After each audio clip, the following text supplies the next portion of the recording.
Of Marist War Eagle football on the Play On Sports Network and GHSA.TV/Marist.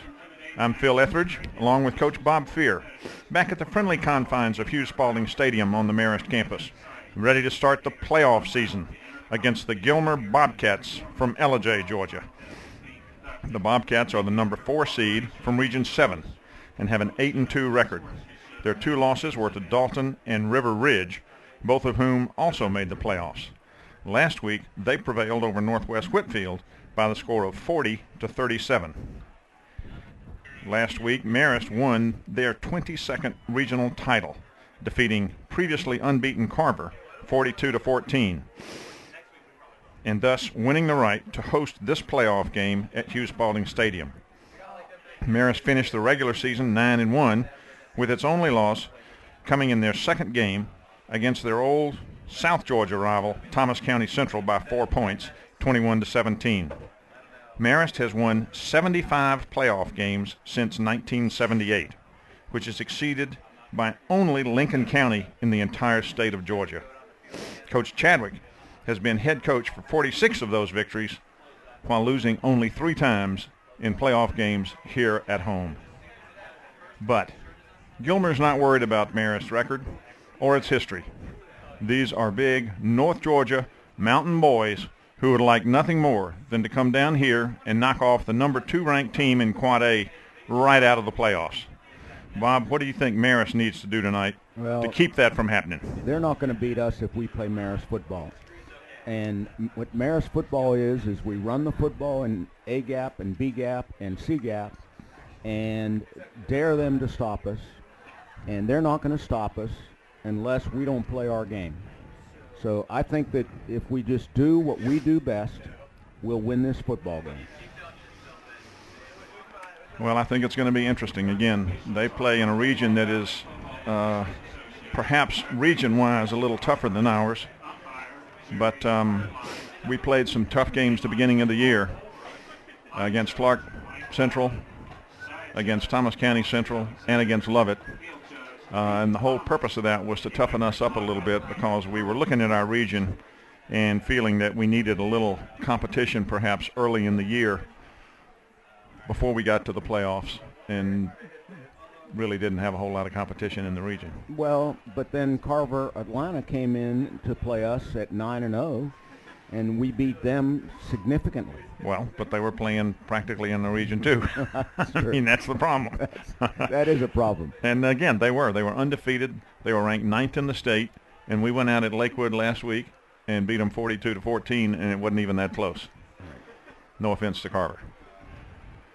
But tonight, we are back at Hughes Spalding. We don't really know, or I don't really know. I think our coaches have looked at tape from Gilmer, and you know, they're a pretty big team. I don't think they're real fast, but they're tough. They play low and they play hard, and they're scrappy. I heard the coaches describe them as scrappy. So this will be an interesting game, and I don't need to tell you what happened last year. In the first round of the playoffs, we were favored. We played against a Cobb County team, Kell, and basically we got our lunch handed to us. But the captains are now meeting at the center of the field. Nick Carrier, Connor Cody, Brian Ebinger, and Garden Party, Ricky Nelson. Number 19, Nick Carrier. Number 35, Brian Ebinger. It's a chilly night tonight. It's a perfect night for football. There's no wind. It's been dry, and the temperature is probably in the mid to high 50s at game time, and it's probably going to drop a little bit, but it's fine. If you have a little sweater or a jacket, you're comfortable. By the way, Nick Carrier's brother, I saw him before the game, is Connor Carrier, and he's at the University of Colorado at Boulder. And what a nice place to be. And I asked him if he was playing, if he was wrestling or playing any football, because he was a very good wrestler here. He said, "No, Coach, I'm a cheerleader." Really? I said, "Congratulations, too." He says, "I'm catching young women as they come down." It looks like the Bobcats have won the toss and have chosen to receive. Marist will kick off from the scoreboard into the field. And the Bobcats will take the field first. Well, a lot of people say this is when the football season really starts. You get to the playoffs and you see how far you go. It's a win or you're out kind of deal in the Georgia playoffs. You win, you keep playing. You lose, and you go home.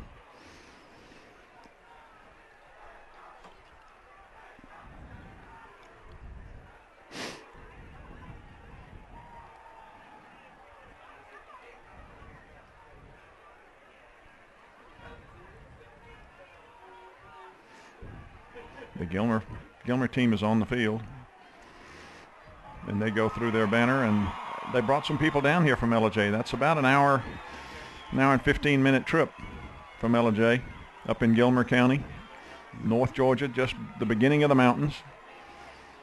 They look like they have 75 or 80 people here. They got more than that. You think more? Yeah. Yeah, they got about 100, 150, I'm guessing. I guess I was only looking at the thin ones. The Marist banner, our time is now. Well, it would be, except the team hadn't come out yet. No. And now they're coming through the parent aisle there that they formed to let the team come through as they come onto the field. I think this is going to tell us something, Bob. You know, we had a pretty easy regional schedule. We haven't had a tough game in a while. The last few games we've played since our open date on the end of September, we beat Columbia 16-0, beat Lithonia 40-14, beat Redan 50-0, beat Stone Mountain 34-8, beat Chambly 24-0, and beat Carver 42-14. Not really a close game in there. No, there really wasn't. And so it's going to be interesting to see how we do and whether we are really ready to play a tough game, because this may very well be a tough game. I mean, there's no question that we got the talent, but it's like a lot of teams, both high school, college, and even sometimes pros. The fact that you have the talent doesn't necessarily mean you're going to win. You got to be ready to play too.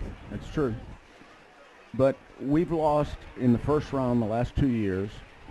I'm sure the coaches have emphasized that. And I think this team is a little different than the last 2-year teams. And I think they're ready to play the football game. I hope you're right. I think you're right. We'll know pretty quickly, because we're kicking off to the Bobcats, and we'll see what they do.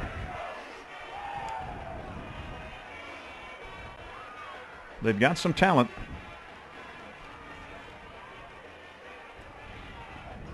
You mean the Bobcats have? The Bobcats do. They have some talent. Their quarterback is Marlon Hensley.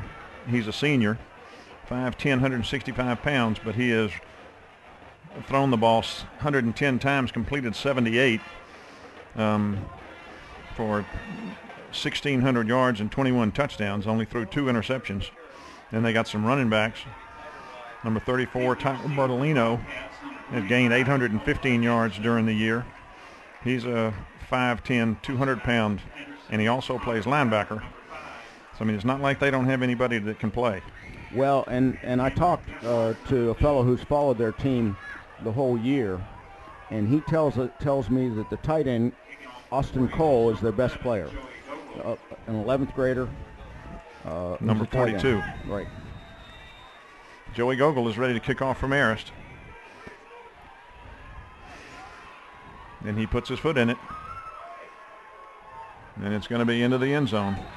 You know, Number 25, the deep man, was Colt Henderson. Joey Gogol his leg has gotten stronger each game during this year. And he's only in the 10th grade, which means that barring injury, his legs are going to get stronger the next 2 years. So we should be in good shape in terms of our kicking game. Bobcats come out. That's Hensley under center. He wants to throw right off the bat. He fires a little flat pass out there to his right, to his left, to number 5, and he is hit by Nick Carrier. Connor Weber. a short gain on the play. Well, actually, it was better than a short gain. It was about 5 yards. Got out to the 25. It's going to be 2nd and 5.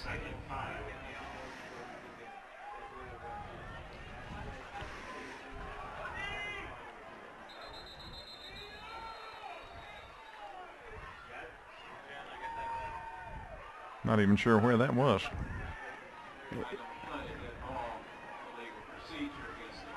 I think it was blown dead. That was the problem. So that's going to move it back to the 20-yard line and make it 2nd and 10.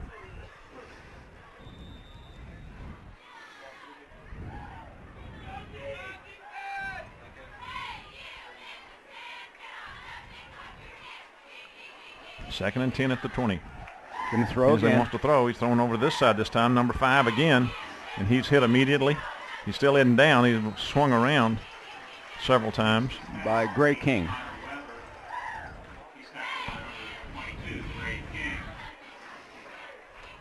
It's Connor Weber again on that reception. Once to the left, once to the right.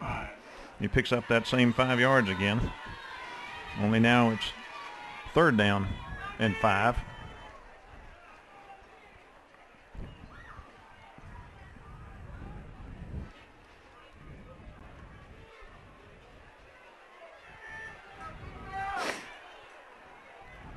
Single back now behind Hensley. He fakes it. He's rolling.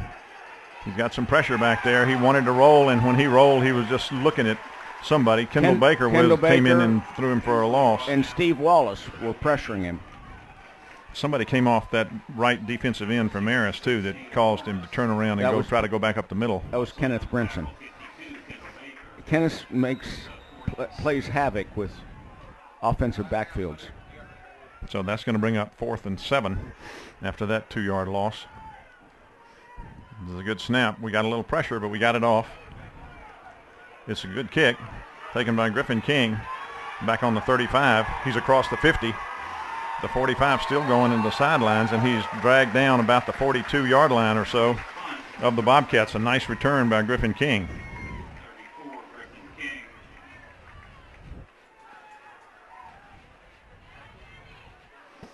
So Marist will take over with 10:18 to go in the first quarter. That was a nice 42-yard line. Nice little punt return by Griffin. Sure was. Miles Willis is under center for Marist. They split out Greg Tabota to the left. And that's Gray King in motion. Miles pitches it to him. He turns the corner. He's going down the sideline. He's gone. And Gray King takes the pitch around the left side and goes down the sideline for a touchdown. Nobody touched him. 42-yard touchdown right off the bat. 10:07 to go in the game. And Marist gets on the board. That was a perfect read by Miles because they were crashing down on Miles. He pitched it out, and Gray's speed just beat everybody to the edge and to the goal line.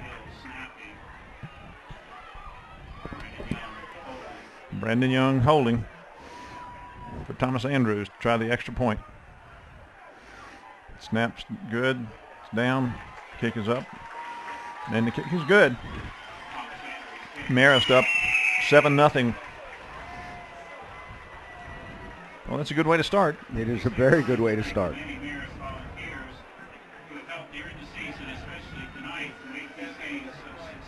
Yeah, Miles played that very, very well. He made the guy commit to him, and just as he committed, he made a nice pitch. And Gray just took it in stride, turned the corner, and as you said, he was gone.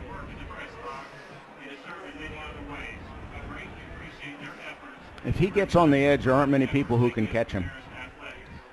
He does have some speed.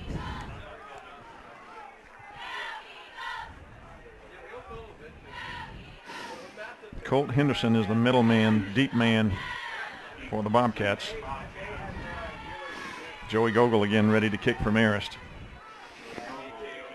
Henderson is standing right on the goal line. So if it's in front of him, he can take it. If it's over his head, he just lets it go into the end zone. Joey comes up and puts his foot in it. It's gone. It's a deep driving kick again.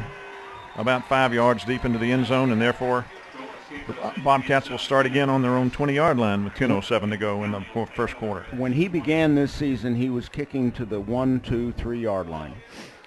He has added 8 or 9 yards to every kickoff since the beginning of the season. Well, he's a growing boy, getting stronger. You know, that's what happens, particularly when you're a sophomore. Yeah. Okay, second possession for the Bobcats. Hensley's under center. He did it to his There's a flag. There's another flag. Procedure. Yep. They were trying a little sweep there, giving it to Austin Cole, trying to go around the left side.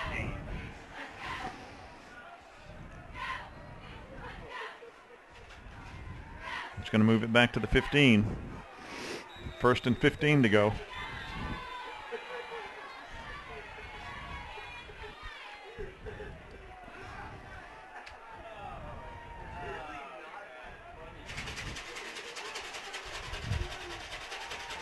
Did it to his big fullback up the middle. He's hit, makes one man miss, bounces off. He's still bouncing, but he gets maybe a couple yards before he's dropped. Jason Morris, one of the tacklers on there. There were several. Nick Carrier. I think Stephen Wallace was in there also. And Kenneth Brinson. So they tried to go basically up the middle and didn't get much. They're going to give him 2 out to the 17. So it's second and 12 maybe. Right, 12 or 13. Tyler Bartoli is the fullback back there. Greg Taboda just knocked that pass down at the line of scrimmage. It was wonderful. That's the way you play that. You can't get to the quarterback, knock it down.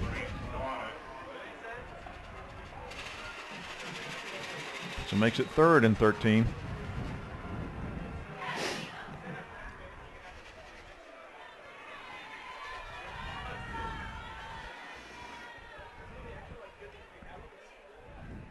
Connor Weber comes in with the play to Hensley.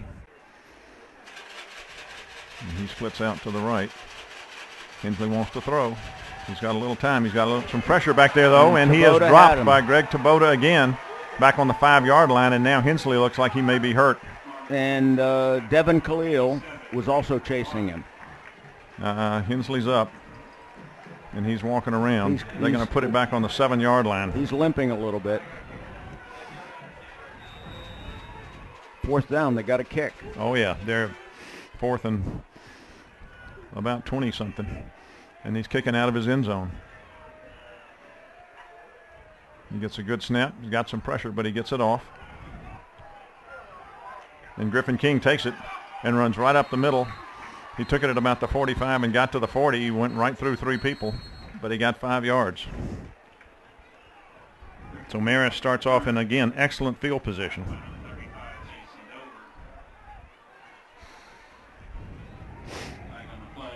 There's a flag.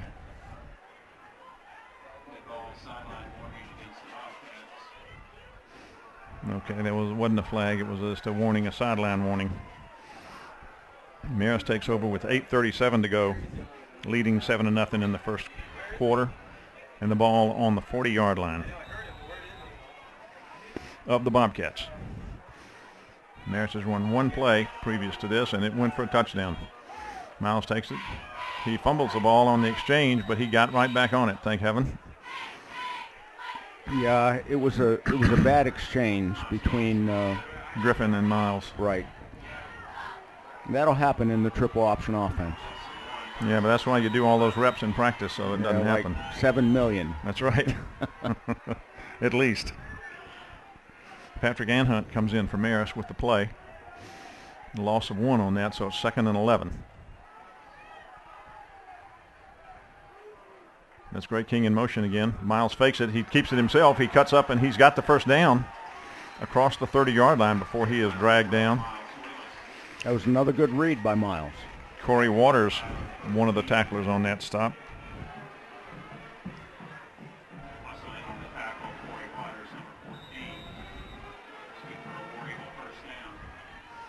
Be marked at the 29.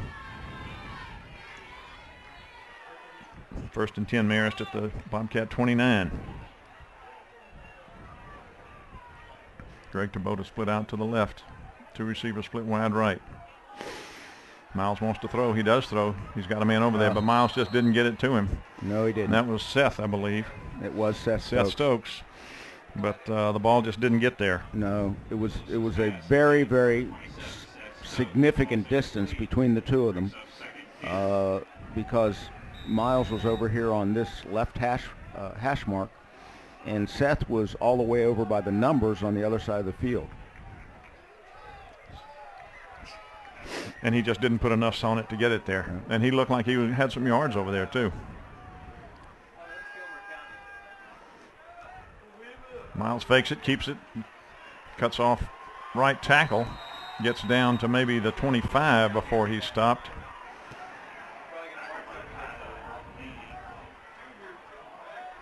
And the referee's stopping the clock for some reason. Because Miles lost his helmet, which means he's got to go out for a play. Okay, I didn't even notice that. So that's going to be Chase Martinson coming in. It's going to bring up 3rd and about maybe 6. Ball's right on the 25-yard line. They got to get just across the 20.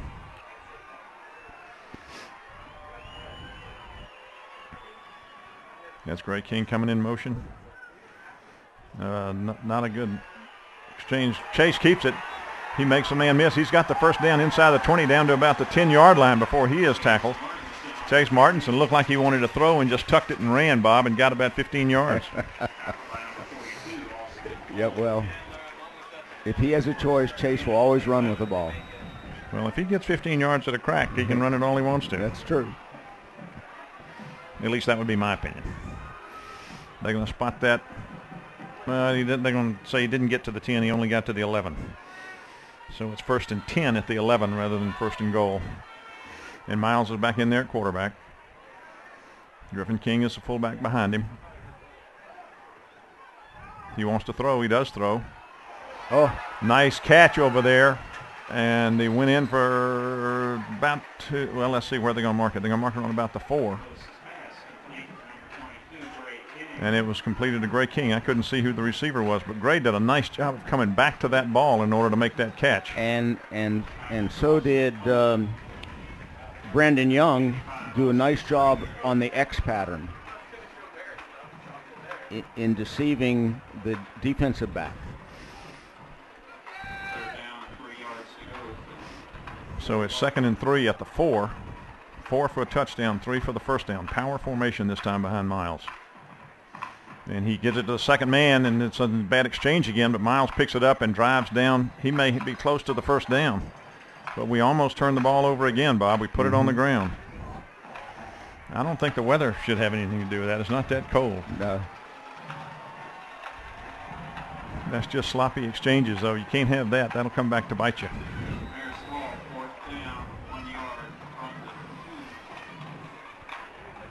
They're going to put it on the 2, so it's going to be 1 yard to go for the first down. 2 yards to go to get it in the end zone. Oh, and they got we got Big Wally. Wally is in fullback. Let's have a good exchange here. He gives it to Big Wally, and he's in there for the touchdown. He's hard to stop. We mentioned that last time. I said, a.k.a. the fridge. You got 260 pounds coming at you. You're going to have to take more than one guy taking him head up in order to stop him. 260 pounds in a 6-foot body. Yeah, that's hard to stop. That's almost not fair. Marist to try the extra point. This time Fletcher Malloy is going to try it. Again, Brandon Young is the holder. Matt Hill is the long snapper. It's a good snap. Holds down, kicks up. And the kick is good.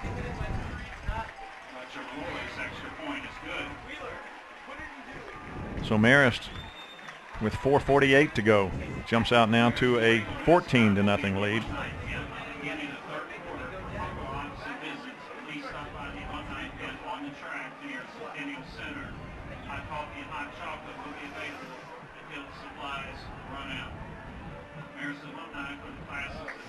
And Marist will kick off again for the 3rd time in the first quarter. Jackson, Marist West Side to RSVP.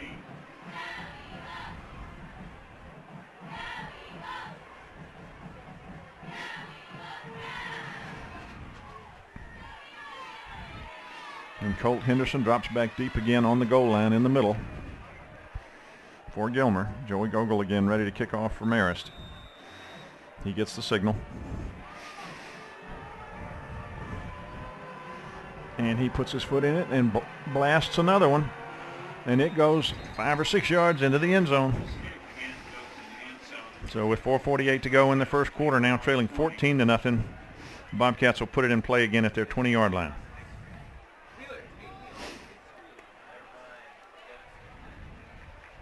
So far, so good.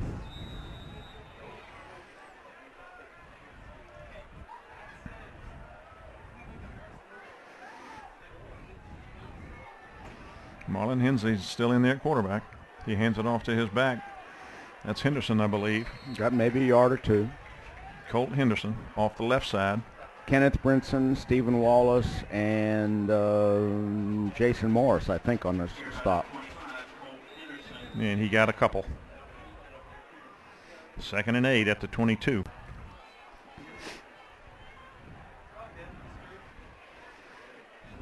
Connor Weber comes in again as a wide receiver on the left side with the play.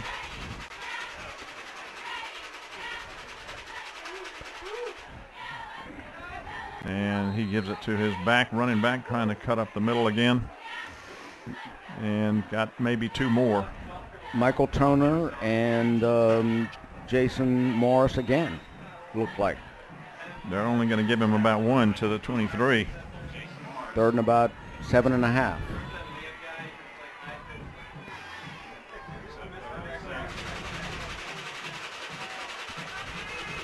Two receivers split to the left this time, and he wants to throw. He does throw, and it's batted Down again. again. This time by, was it Taboda again? No, I think it was Devin Khalil, actually. I think Taboda was a little close. I'm not positive of that, but yeah, Devin Khalil. At least somebody, the PA announcer, thought it was Khalil too. I'm not sure that both of us could very well be wrong. Taboda was in there. Yes, he was, but he was the ball, but it got past him, I think. And then he's 6'5", and Devin Khalil's 5'10" and weighs 12 pounds. But he's a tough kid. Griffin King takes it on the 43. He's across the 50, makes a man miss, gets inside the 45 before he is dropped and pushed out of bounds. They're going to spot it on the 43-yard line, it looks like. And Marist again will take over with the ball in Bobcat territory. Call it the 44.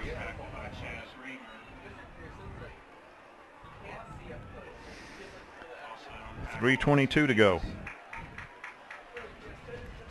Marist up 14-0, taking over now on the 44-yard line. Marist has started on the 42, the 40, and now the 44 of the Bobcats in this first quarter. Well, we moved, I think. Yes, we did. Both guards moved.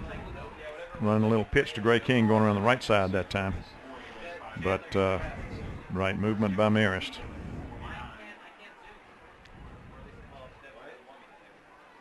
Going to take it back to the 49-yard line, 1st and 15.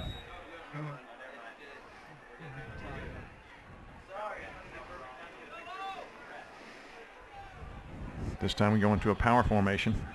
Coach Chadwick will have a heart attack if we do any more of those. Miles gives it to his fullback. Gets 3 of the 5 we lost. And that's Ian Gibson. And they're going to put it on the 47, excuse me. I'm only going to give him 2.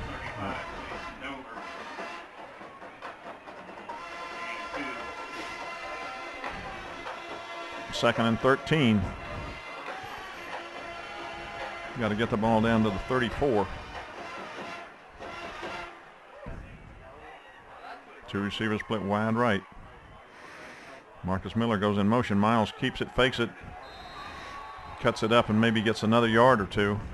But we're going to have 3rd and long. Yeah, I think that Miles has done beautifully well on read so far today, but that read was not the right read because he had Marcus Miller out wide, and the end and the cornerback were crashing, Marcus might have made, 8 or 9 or 10 or 12 yards had he pitched it. Receiver split wide right again. Power formation behind Miles. 3rd and 11. And Miles keeps it again and gets nothing. Stopped on that one by number 55, Austin Sprayberry, for no gain. So that's the first time Marist has been stopped. Well, and they're going to have to punt. Their coach has made some adjustments, and he's got 8-9 in the box against our triple option, which we face all the time.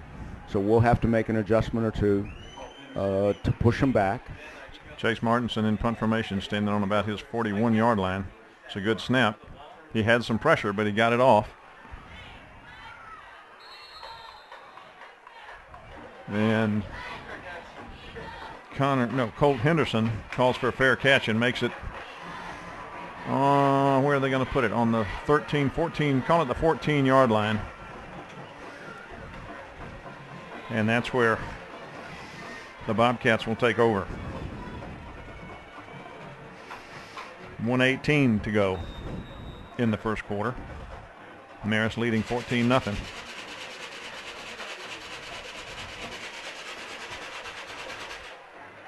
They give it to their back, 39, who is Austin Davis. That's the best game they've had. Gets out across the 20 to maybe the 21. Pick up of about 7. Brandon Young on that stop.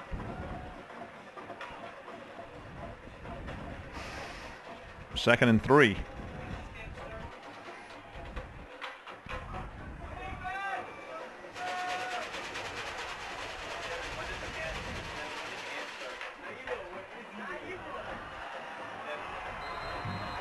And that's going to be a first down. Bertolini carried that, and that may be, well, no, they've stopped it for the first down with 36 seconds to go. That's their first down of the ball game. Got a little cheer from the Bobcat fans over on the far side for that first down. Put it on the 26. And these kids from Gilmer County are hanging in there. I mean, they're 14 points down in the first quarter, and yet they're still working the football and trying to make something of it. Right. Well, they're not panicking either. They're doing what they do. Right. And I think they took a timeout, did they? They sent them. Yeah, they sent a man in late, and they called a timeout.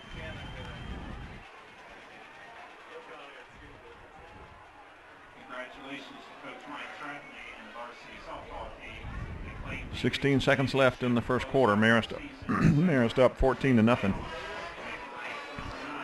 And really, so far, been in total control of the game.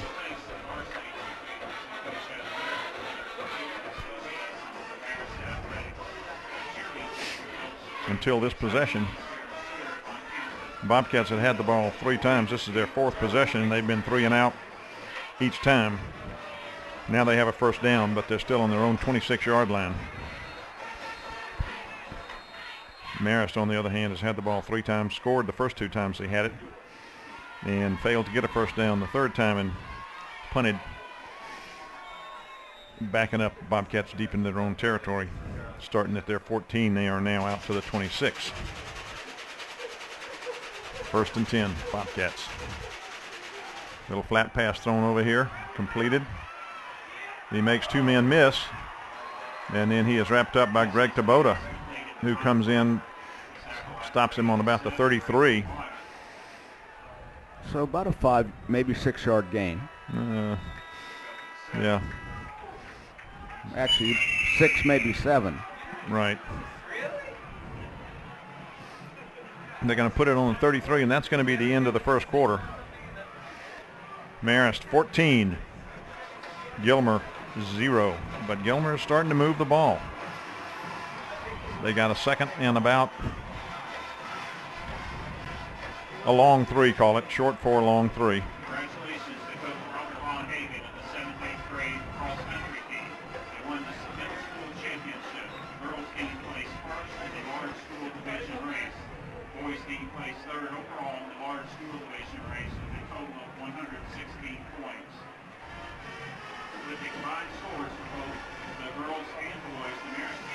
So it's time for the defense to get serious now and shut this down. You don't want to give them any confidence. You want a team like this, when you jump on them early, you need to stay on them. You let them up and they can come back and bite you. I agree.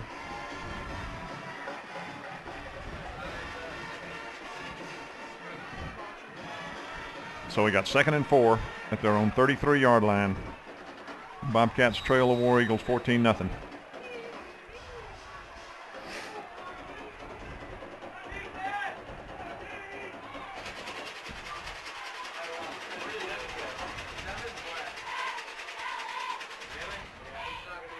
Gives it to his big fullback.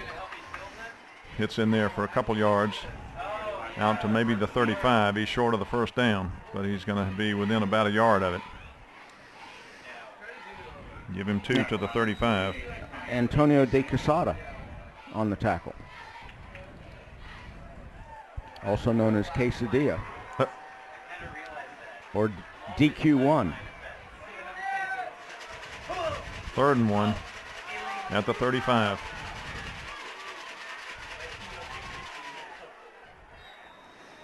And Hensley's going to take another timeout. He didn't like what he looked at. No, that's their second one of this half. Well, they took one just a minute ago. But he didn't like what he was looking at the defense. Marist jumped around a little bit.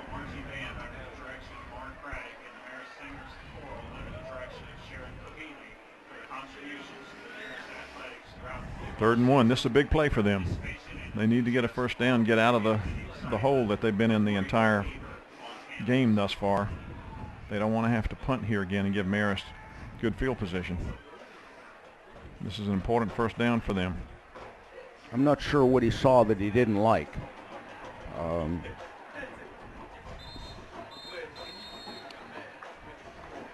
They got some big boys on the line of scrimmage on the offensive line. Of course, Kendall Baker, Stephen Wallace aren't exactly small. And Kenneth Brinson. And Brinson and Tabota at the ends are not small either. They're not small, but they're also rocks. He gave it to... he made the first. He did. He ran kind of through Jason Morris, basically. Jason had him, but he lost his footing, and it was basically arms, and he was able to just drive through it and got the first down out to the 39-yard line. Jason actually hit him in the backfield. Yeah. No, it was a good play by Jason. He just couldn't hang on.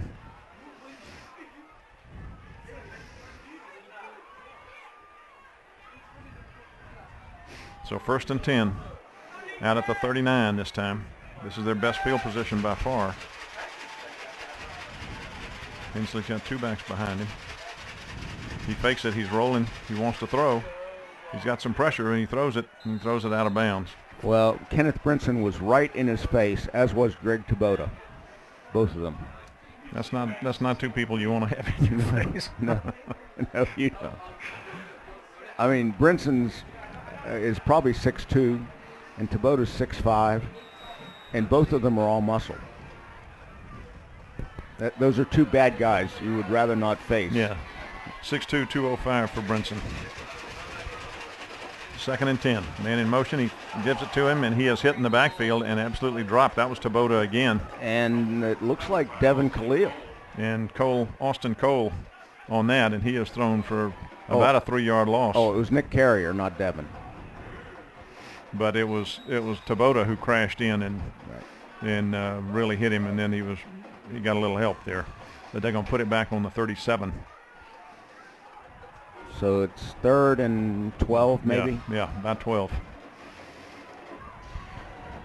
Big play for the War Eagles defense.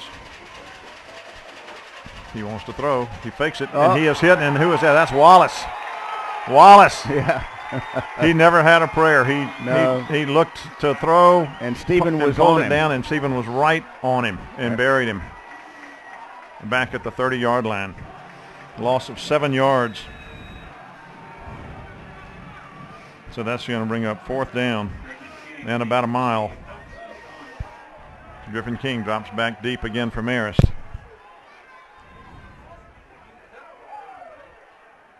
It's a good snap. Hensley gets the punt off.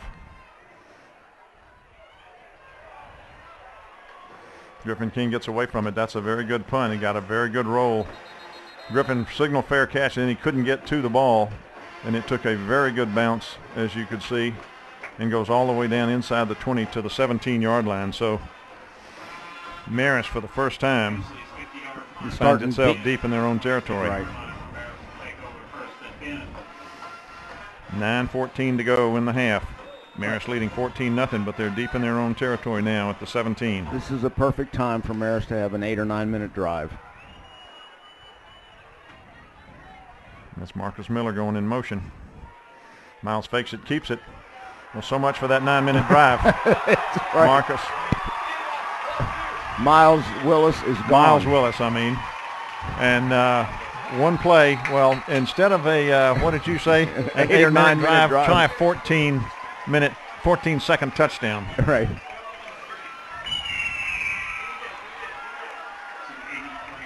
Is there a flag? What is the ref coming back this way for?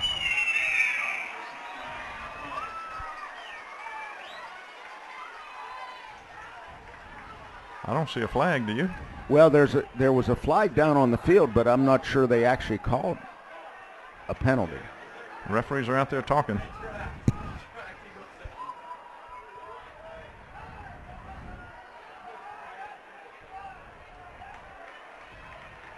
And I think it's going to be against them, or let's see. Oh, sideline warning again. Against Marist this time? No, yeah, against Marist. Yeah, you know, it's interesting. Touchdown.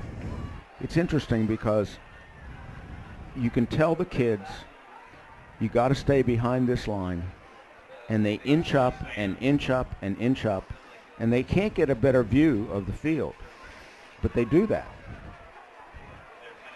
So the next time it's a penalty for both teams. That's right. Both of them have had it now, haven't they? Yep. And Marist has taken a timeout, I guess.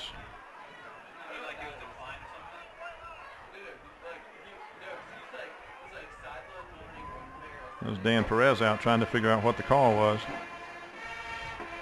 I'm not sure what that signal is. I think that's a sideline warning signal. He put his hands behind his back, both hands behind his back. Right. Thomas Andrews tried the extra point. Touchdown is good. That's what counts. Brandon Young is the holder. And the kick's up, and the kick's good. Thomas Andrews' extra point is good. So an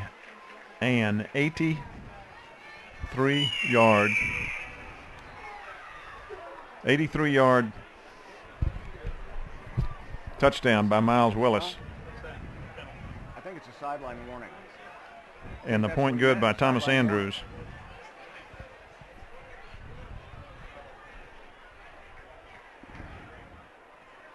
And Marist is now 21-0 with 8:59 to go. Actually, I said it was 14-second play. It was a 15-second play. I think the clock operator was a little slow. It was about 9:01 when he crossed the goal line, but we'll give him 15. Deep to receive for the Bobcats, number 25, Colt Henderson. Sends a kick for Marist. Colt Henderson deep again. Oh, Standing on the goal line. it was something against them. Whatever that call was, it was against them. Because we're now kicking the ball from the 45. Yeah. But when he first signaled, he said the sideline warning with his hands, out wide and kind of pushing forward, and then he signaled to our end of the field, which would mean it was against us. So maybe what that was sideline warning, and then when you put your hands behind your back, that means it's a penalty rather than a warning. Yes, but I don't know, but we're getting the ball to kick off on, instead of the 40, we're getting it to kick off on the 45. okay, that's why what they would do. If it was a penalty, they'd already warned them once. So this wasn't against us; it was against them, and they're using the penalty, after the kickoff. He comes up and takes it at about the 12. He's looking for a place to go, and he really doesn't find it. Tackled by number. Returned by number 25, Colt Henderson. Matt Perez, excuse me. Number 24, Matt Perez stopped Henderson, and they're going to put it on the 20-yard line again. So he may say, I could have just let that go in the end zone. I wouldn't have had to be hit. Isn't it interesting, though? He kicked off from the 45-yard line, and he kicked it to about the 5 or 6. Different end of the field. Oh, nice stick by Jason. He just stopped him in his tracks. Bertolini is still down.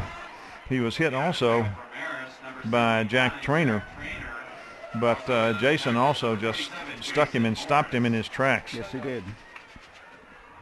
And he was slow getting up. And they're going to give him maybe a yard, about a half a yard. We'll give him a yard. 2nd and 9. He did it to 25, who now gets out about 6 or 7 yards before he stopped. Jason Morris again on that stop. And actually, Trainer was in the backfield again, but he just missed him. And they're going to put that on the 27-yard line, so a pickup of about 6 yards. Going to bring up 3rd down and call it 4. Call it 3.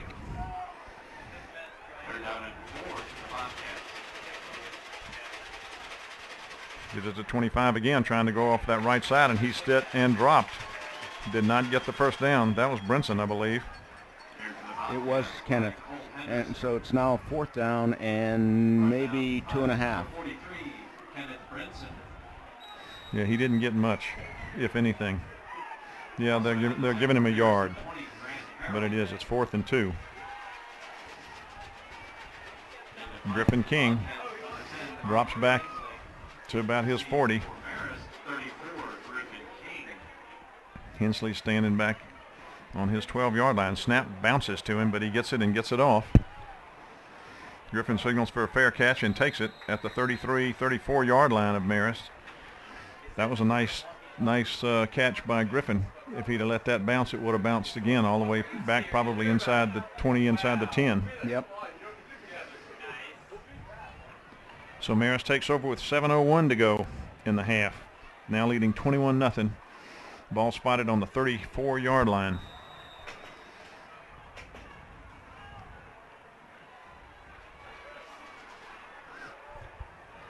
Miles is under center.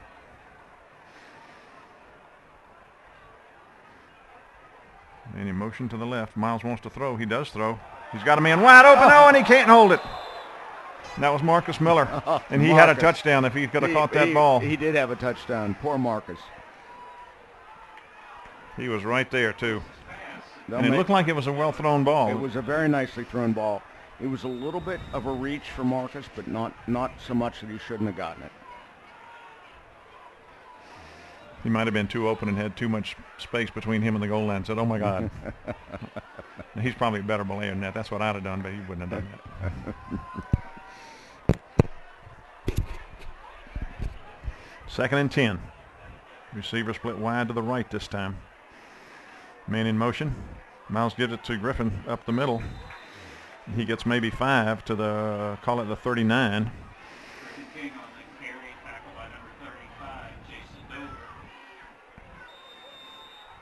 Third and 5 now at the 39. Greg Taboda comes in along with Evan Weir. And Evan splits wide out to the right along with Gray King. Taboda's a tight end on the left side. A lot of people in the box right now.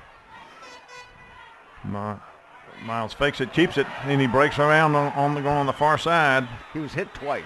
He was hit at the line. That looked like that was either a face mask or a horse collar, but he didn't call either one. But it sure looked like he went down funny, didn't it? Yep. He was hit at the line of scrimmage, and then he was hit 3 yards into the defensive backfield, and he broke both of those tackles and kept going. And he gets out across the 50 down to the 46-yard line of the Bobcats for a first down.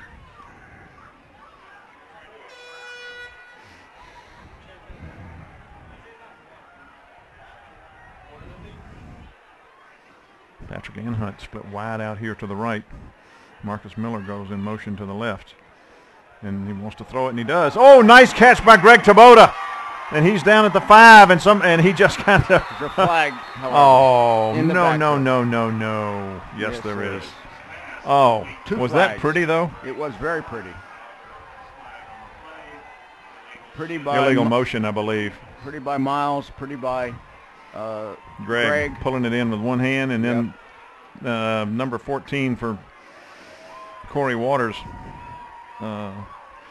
defensive back, really was just, I mean, Tabota just was almost swatting flies, just said, get away from me, and pushed him down. I don't mean to be mean about it, but that's the way it looked. Yeah, Tabota didn't seem to be bothered by him at all, and went into the end zone. So that'll come back, and they'll move the ball back to the 49.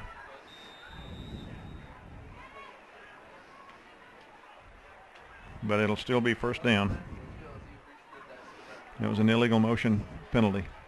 So 1st and 15 now from their own 49-yard line after that touchdown play that didn't turn out to be. Griffin King puts his hand down, keeps his balance, gets across the 40. Going to be a little bit short of the first down. Going to have a couple yards to go for the first, but a nice run by Griffin. He was tripped up. He put his hand down, got his balance back, and kept going. Going to put it down on the 38-yard line. And he's as good as any young person I've ever seen doing that. That's great balance. Keeping his balance. And great drive.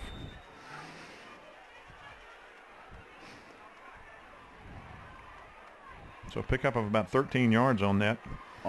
Just about 5 minutes to go. 2nd and 2. 21-0 Marist.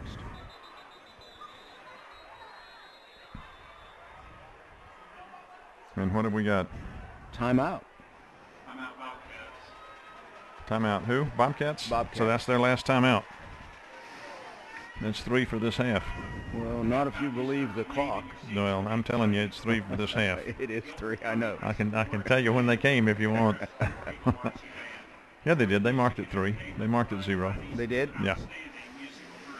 See the scoreboard? 0 and Oh, then the yeah. little 0. That's the timeouts. Okay, I got it. Have you seen the scoreboard? Would you like me to explain the scoreboard to you? Please.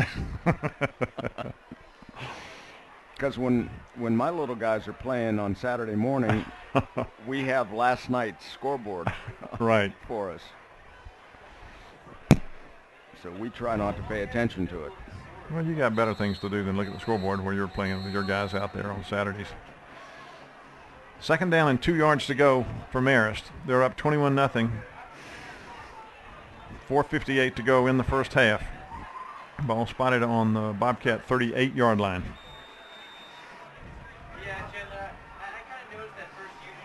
Brandon Young split out wide to the right. Grant Harrell inside him. And they're both on the line. I don't know if they can. Neither one of them. Well, they are pretty close. It's a running play. Miles keeps it and gets the first down inside the 35. So if both of them are on the line, that's fine as long as they don't throw a pass to them, right? Yep. Well, I mean, they're an ineligible receiver, the one's covered up. The one that so was if they don't covered throw it, it's okay. Yeah. So they're going to put that down on the 33-yard line, pick up a 5, and that'll be a first down Marist.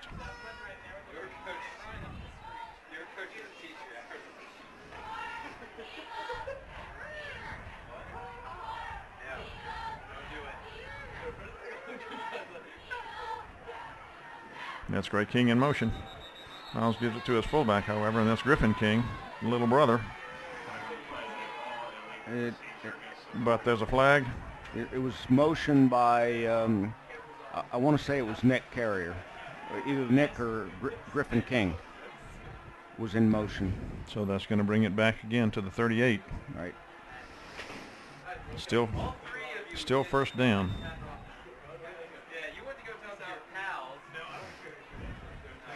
First and 15 now at the 38-yard line. Seth Stokes split wide up to the left on the far side.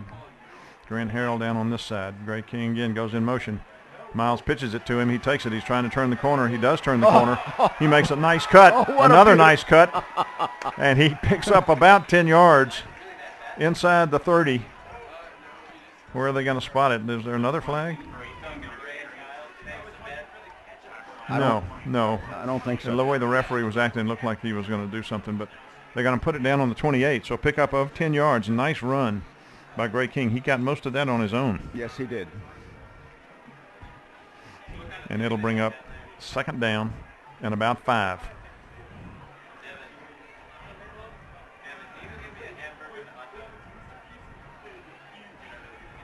Receiver split wide again to each side. That's Gray King in motion again. They pitch to him going to the short side of the field. He wants to throw. He does throw. He's got Grant Harrell out there. And just a little underthrown. Grant had to turn around and try to come back for it. And he had a shot at it, but Corey Waters also made a nice recovery. He was beaten, but since the ball was underthrown, he had time to get out there and get up and knock it away, so it goes incomplete.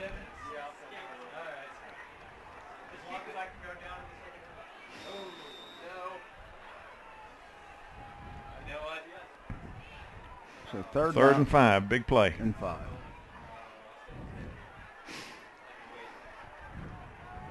Need to get to the 23 for the first down. That's Nick Carrier in motion. Miles fakes to him. He wants to throw. He does throw. He's got a man out here, and it's complete.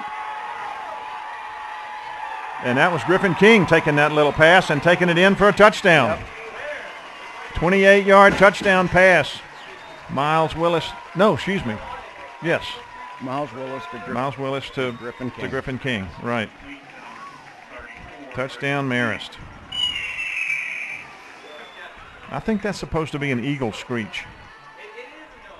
That noise. Sound? Yeah, that sound. You've been hearing it every time they score a touchdown, and I finally figured out I think that's what that's supposed to be. Okay. I'm not sure it is, but that's what I believe that's what it's supposed to be. Doing it?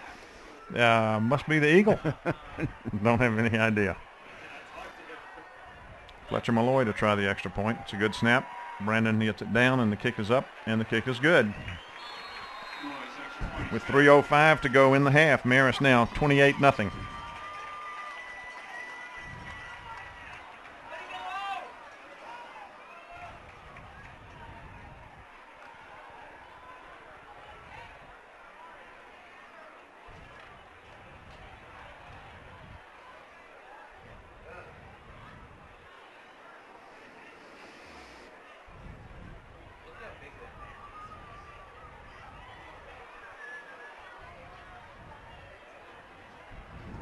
So another nice drive by Marist. That time, Bob, they took it on the 34. And went all the way down the field and scored on a 28-yard pass from Miles Willis to Griffin King.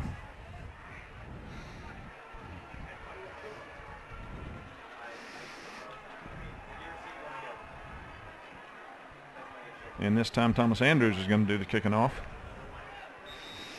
And Henderson again is deep, standing on the goal line. And this is a sunshine kick. And it's high, and it bounces. And number 5 picks it up, and he is hit and dropped on a nice play by Matt Perez. Yeah, Matt's doing a nice job on special teams tonight. And finally he's gotten healthy. He's been hurt for off and on for the last couple of years. He's finally getting healthy, and he's contributing. So 2:58. They take over on the 22 yard line. Trailing now 28-0.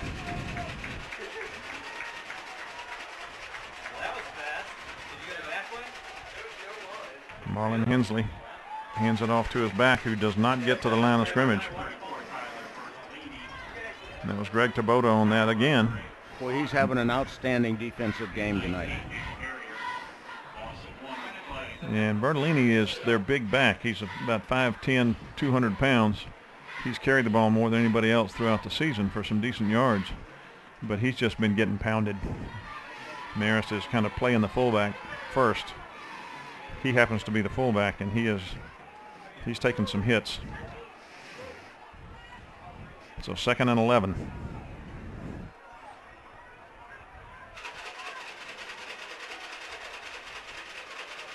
Man in motion. Hensley wants to throw. He's got some pressure, but he fires it. He's got a man out there, but he overthrew him. Grant Harrell and Brandon Young were both covering. Brandon was closer to it than the receiver. And Corey Waters was the intended receiver, but yeah, it wasn't real close. But again, Hensley was getting some pressure. He didn't have a lot of time. He couldn't very well stop or set his feet. He had had to get rid of it. So that's bring up 3rd and 11. Clock stopped with 2:06 to go in the half.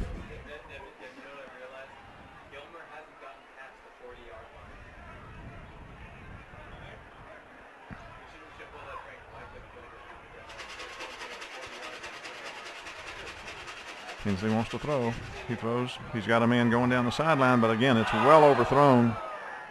And that time Brian Eppinger. No, it was Brent. No, it was Brian Eppinger, Oh, 35. it was Brian Eppinger. Who was closest to it and really made an effort to get to the ball. It was well overthrown. So it's going to bring up another 4th down. Gray King drops back again, standing around his own 40. And this Hensley drops back, standing on his 5.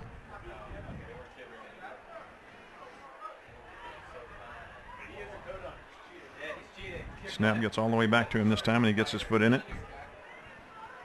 And it hits and bounces across the 40. Another good bounce. He goes out of bounds on the 28-yard line. Nice punt. 1:50 to go.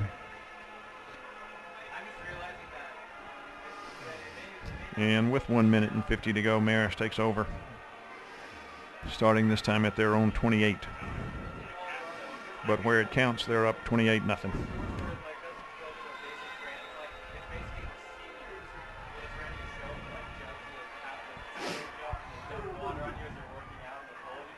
This time Miles is in shotgun. 3 receivers split over here wide to the right. Griffin King is standing next to him. It's a high snap. He wants to throw. He does throw. He completes it out here to Gray King, who makes one man miss, makes another man miss, and he's caught from behind and dragged down. But he got the first. At about the 40. This pass is complete to number 22, Gray King. Tackled by number 35. Pickup of 12 yards for a first down. 42, Austin Cole. 1st and 10 Marist. Clock running with 1:35 in the half. Shotgun again. Miles fakes it. He wants to run. He does run. He gets across the 45. Dragged down to about the 47. Pickup of about 7 yards. I'd take a timeout here if I were coaches. We got all 3 of them, I think, don't we? Yep. 2nd down, about 3 at the 47. Miles wants to throw. He does. Fires it across the middle. And Grant Harrell was hit a little before the ball got there, I believe. We don't have an instant replay, but that's the way it looked to me. By Connor Weber. Right. And Connor plaintively put his hands out and Like, begged, what did I do? What did I do? After he crushed him.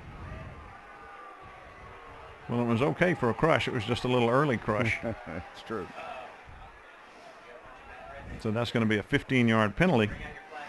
And they're going to move it all the way down inside the 40 to the 38-yard line. Automatic first down.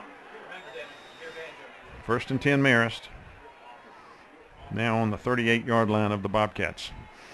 1:10 to go in the half. Marist up 28-0. Trying to get another score on the board before half. Miles is under center. He gives it to Griffin King, who is hit. Got a couple yards and is hit and is driven back. Timeout, timeout.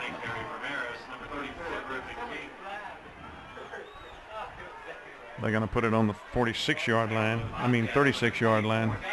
Give him 2. And also in on tackle 65, Cody Richards.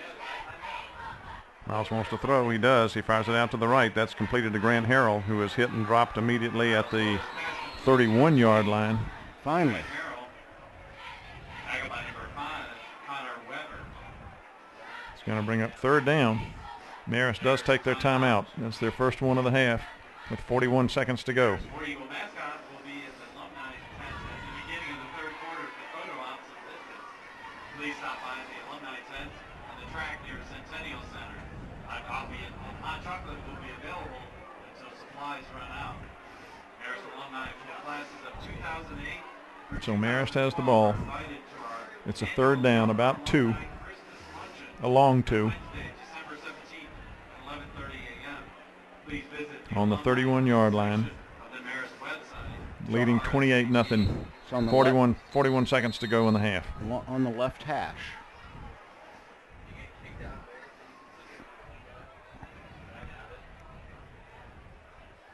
We're about in field goal range already. We have hit a couple field goals this year from 47, 48 yards, but I don't think that's what they're thinking at all. Greg Taboda split wide to the left.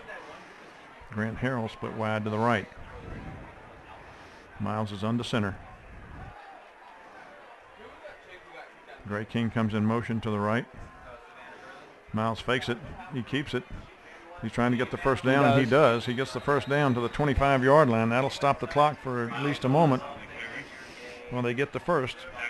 So now they got at least 4 plays they don't have to worry about. They can do something, if that was a concern. Clock's running 32 seconds, 30 seconds to go. Miles wants to throw. He's rolling to his right. He does. He fires it out there, and that was short again. He had Grant Harrell running a little out pattern down around the 10, but the ball went out at about the 17. Clock stopped with 25 seconds to go.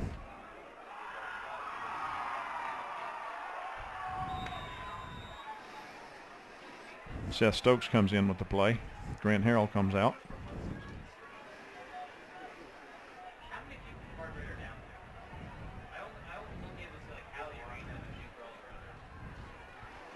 Actually, they've spotted the ball on the 26 instead of the 25.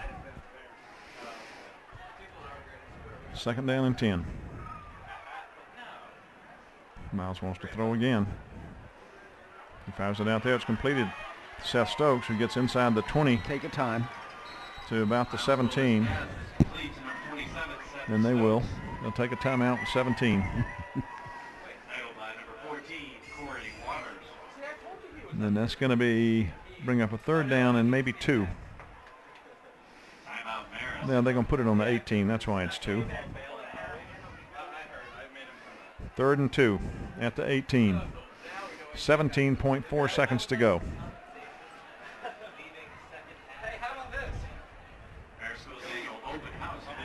So will they go for the first down, Bob, or they'll go for the touchdown? And then if they don't get it, just be satisfied with a field goal from the 17. I would run 29 toss left. Okay, that doesn't help, Bob. What are they going to do? Well, I would run 29 toss left for the chance of getting the... Tell me what 29 toss left is. Does that mean a triple? You mean the pitch man? It's a pitch. Toss. Going wide. Going wide. To the left. Right. And see, that's all you got to do is say... I do that because I'm on the right hash, and if he gets tackled, I'm going to be more in the center of the field. Clever. We'll see. I'd throw a touchdown pass to Greg Taboda is what I'd do. He split out wide to the left. Grant Harrell's wide to the right. Miles wants to throw. He pumps it once. He throws a long pass to Greg Taboda in the end zone. And Greg Taboda goes up and catches the ball for a touchdown. Did I call it or did I call it? Yes, you did call it. I hope my daughter was listening to this. Touchdown, Marist. Why do you hope your daughter was listening? Because I called that play. I said that's what I do, and it happened. Yep. And she's not going to believe me, so I was hoping she'd be listening. And that's exactly what you do. You throw it up for somebody like Greg Taboda, who is a tall basketball player, and he goes up just like he's pulling down a rebound, and that's exactly what he did in the corner of the end zone. Thomas Andrews to the extra point, and he nails it again. 10 seconds to go in the half. 35-0. 35-0, Marist. In the playoffs, do we do a fast clock? I think we probably do. I mean, I don't know that it's any. I don't know, but I would assume we do. I don't know that there's anything different in the playoffs. I would think that would apply just as much in the playoffs as it would in regular season. You know, I mean, you don't want to get the team beat 65-0 or something, so you run the clock.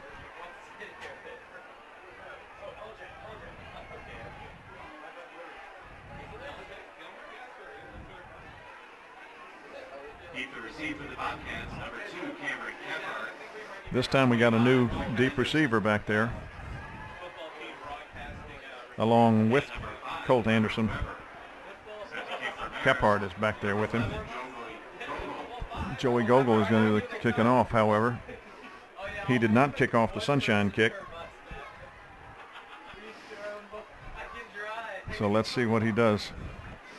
Doesn't mean he couldn't kick a sunshine kick, but he just wasn't the one that did it when they kicked the sunshine last time. Joey gets a signal, and he comes forward and puts his foot in it, and he does not kick a sunshine kick. He drives it deep into the end zone. And with 10 seconds to go, they will, the Bobcats that is, will put it in play at their own 20-yard line once again.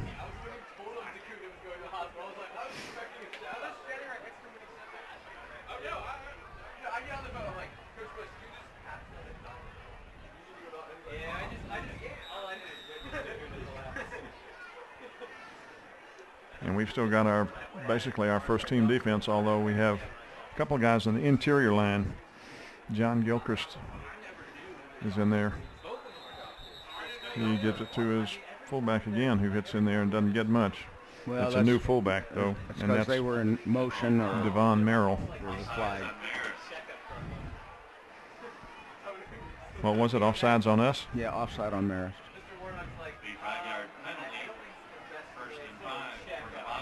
I think we lined up offside.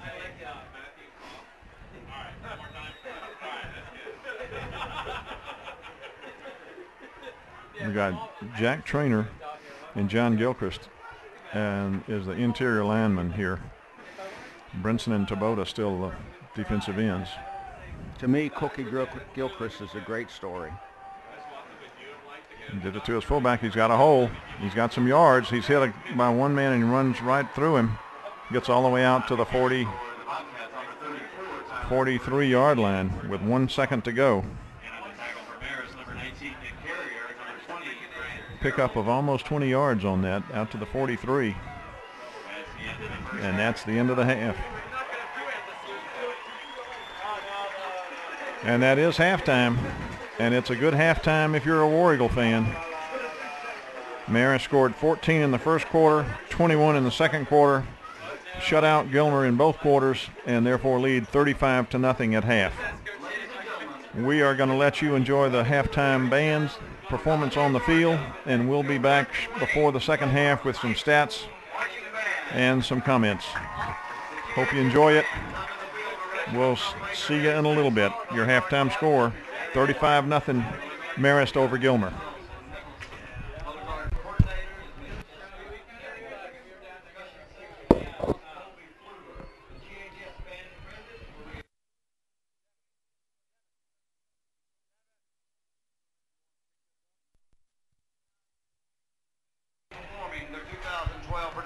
Bach to rock. The show starts off with Bach's Little Few, featuring trumpet solo of Joey Smith. After a verse from Queen Bohemian Rhapsody featuring Gargantua Bass Chester, the band finishes with a first selection of an upbeat version of the Bach Fugue in G minor. Painted Black by the Rolling Stones begins the show's rock transformation, and the show concludes with Queen's monster rock classic, Bohemian Rhapsody. We hope you enjoy the show.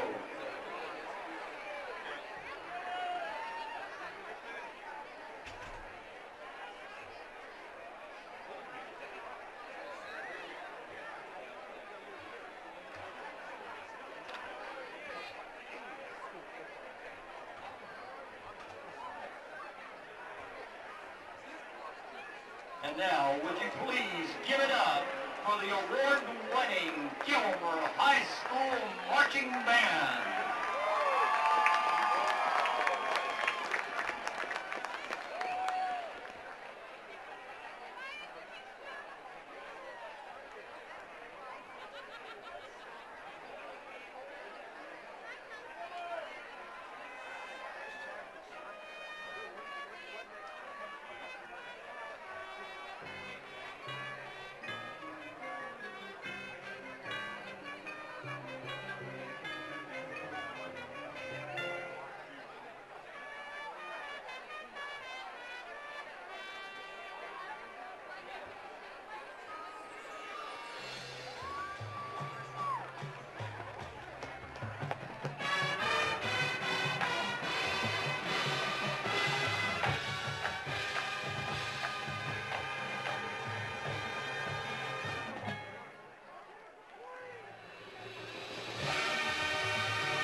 time.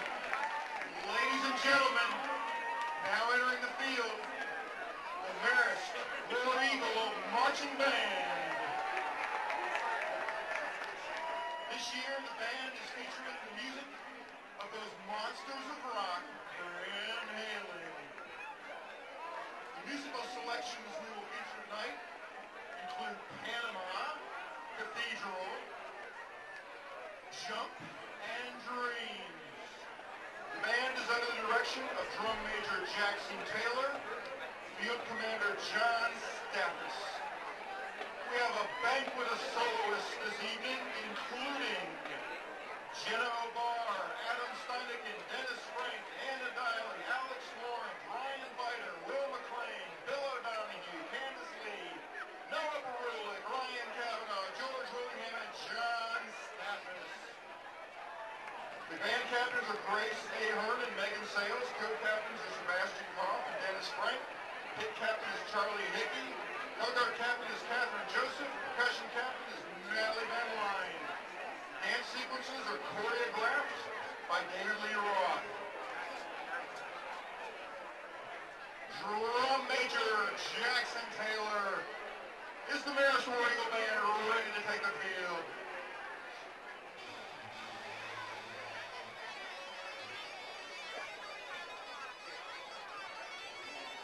All right, jump up, get on your feet, and give it up for the Marist War Eagle Marching Band.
Marist War Eagles marching band.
Back here at Hughes Paulding Stadium on the Marist campus in tonight's playoff game with Marist versus Gilmer. At halftime, Marist up 35-0. Some stats for the first half.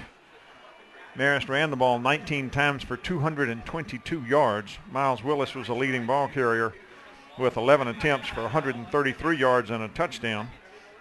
Marist threw the ball 10 times, completed 6 for 71 yards. Total offense for Marist, 293 yards. For the Bobcats, they ran the ball 16 times for 27 yards, threw the ball 8 times, completed 3 for 17 yards. Total offense for the Bobcats, 44 yards. Marist was penalized 4 times for 20 yards. Bobcats were penalized 4 times for 30 yards. Marist had 7 first downs. The Bobcats had 2 first downs. While we got a second here at halftime, too, I think it's appropriate that we pass on our congratulations once again to the Marist Athletic Program on receiving the 2011-2012 Directors Cup. Since the awards first began in 1999, Marist has been the recipient of all overall cup one-size classifications every year. They have won it every time the cup has been in existence. And as far as this year's teams go, we want to congratulate Coach Mike Trapani and the varsity softball team. They won the region championship and closed out the season in the second round of the playoffs and were ranked number 9 in Quad A. Also, congratulations to head coach Eric Heinz and the varsity cross-country teams. The boys team won the state championship and first in overall classification. The girls won their 5th consecutive Quad A state championship and were ranked 2nd in the all classifications. So Marist is off to another good start this year in the fall competition. And the Marist football team hopefully appears to be on their way to a win in the first round of these playoffs, leading 35-0 at the half, and they will take the opening kickoff, and they do. And it's taken by Michael Toner, who comes across the field and crosses the 50-yard line, and the Marist will start over again, start the first possession they have in the Bobcat territory at the Bobcat 47-yard line. Michael Toner's a linebacker. He's not supposed to run like that, Bob, is he? He's a good athlete, and as is his younger brother. Go ahead. I couldn't hear you. Okay, he's a good athlete, as is his younger brother. Can you hear me now? Yes. Okay. And he's quick. So when that's Chase Martinson starting the second half at quarterback, who took it and kept it around the right side and gets the first down to the 34-yard line.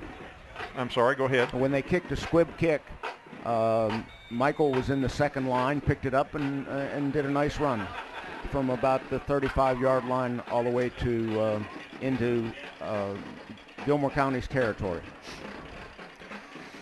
And Chase Martinson takes it further into Gilmer territory. 1st and 10 at the 34. And he keeps it again and goes off the left side and gets another few yards inside the 30 to maybe the 28-yard line. Pickup of about 6.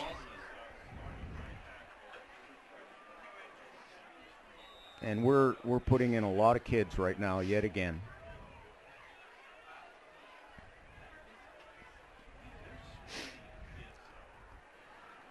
So it's 2nd and 4. Full house power backfield now behind Chase Martinson, who's in at quarterback to start this second half. Chase gives it to the second man through, or first man through, I believe. First through. And that was that Ian? It should be Ian. Ian Gibson. And he gets a couple yards down to the 26-yard line. Going to bring third down in about 2.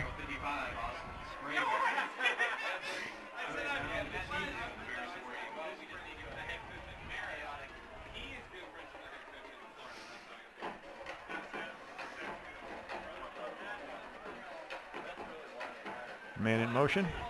Chase fakes it, keeps it. He's got some space. He's at the 10. 5. Touchdown Chase Martinson. Nice keep by Chase. He faked it to the fullback on the dive, trying to get the first down. Kept it. cut off the left side and goes in 26 yards for a touchdown.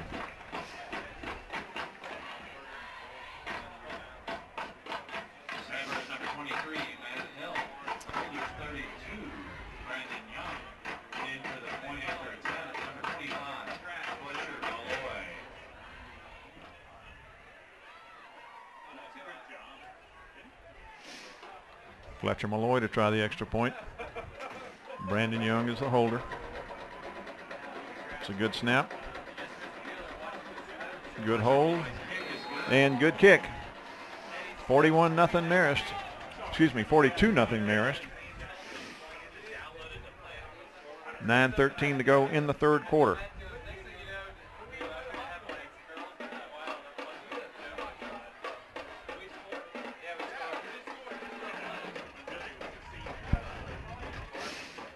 I don't know that we're going to have a running clock. There goes that Eagle again. I believe it does apply in playoff games, but in the third quarter, both coaches have to agree. In the fourth quarter, it's not by agreement, it's automatic.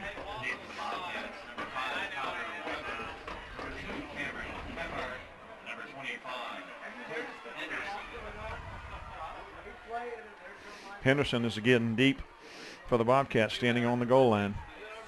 Joey Gogol will kick off again.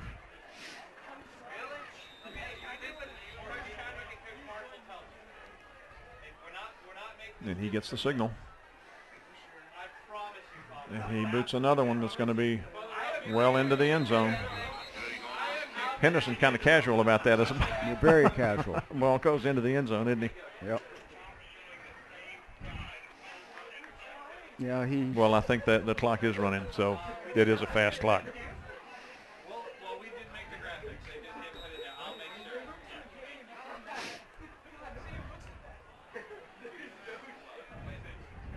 First and 10, Bobcats on their own 20. 34. Bartolini gets it again, and he is met at the line of scrimmage or inside the line of scrimmage by Wallace, Stephen Wallace again. And also Brinson, and they drop him for a 1-yard loss.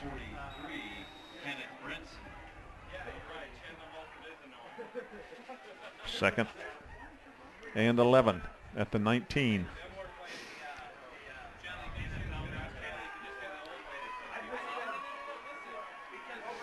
Brinson, Wallace, Baker, and Tabota on the defensive line. Nice play. Nice play by Devin Khalil on that. Very nice. Came from the backside and caught the running back just as he got across the line of scrimmage. And they're going to give him to the 22, so pickup of 3. But that was a nice play and nice tackle by Devin to come in and stop that. Going to be 3rd and 8.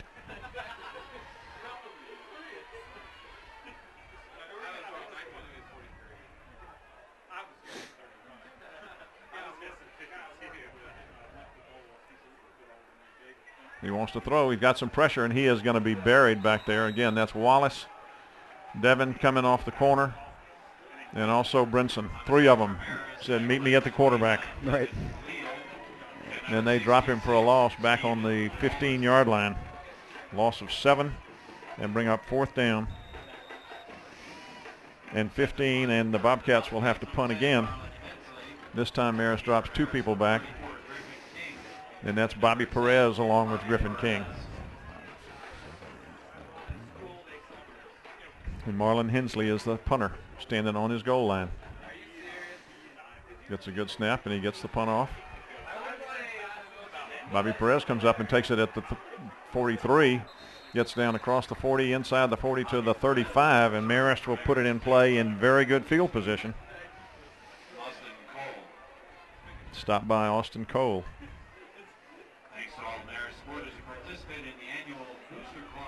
And we have a bunch of second string people in. We've got Sage Harden, Antonio Di Casada. Chase Martinson under center again. He gives it to his fullback, who hits in there for a couple. And his fullback is Julian Clark. It is indeed. It's Julian.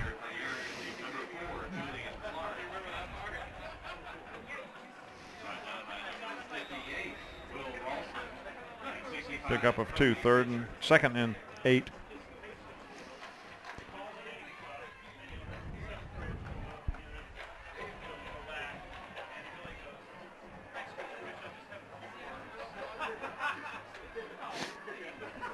Two receivers split wide to the right this time. Man in motion. Chase keeps it again, fakes it to the fullback, keeps it still going. He gets down close to the first down, inside the 30 to maybe the 27. Needed to get to about the 26, 25, so he's going to be a couple yards short, but a pickup of about 6 or 7 yards. Let's see where they spot that. That's going to be on the, call it the 27-yard line. They'll give him 6. Matt Perez is in playing halfback.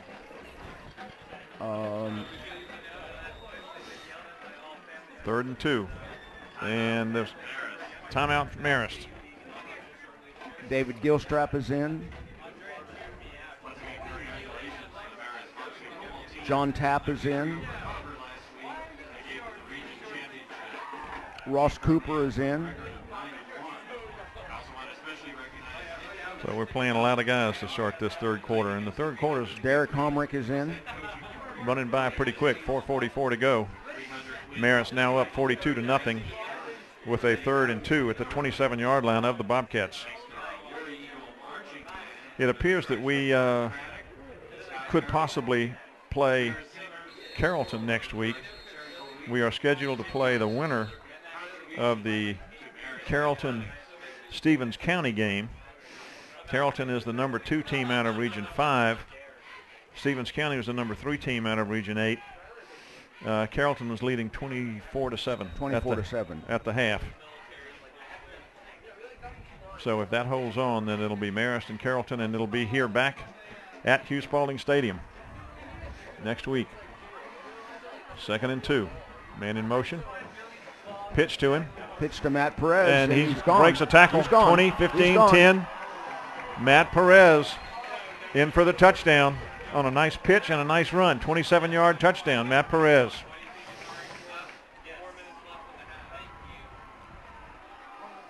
Making it look easy, Bob. Well, my heart goes out to those kids from Gilmer County because they really have their heads kind of down and kind of in a defeatist posture. And when you called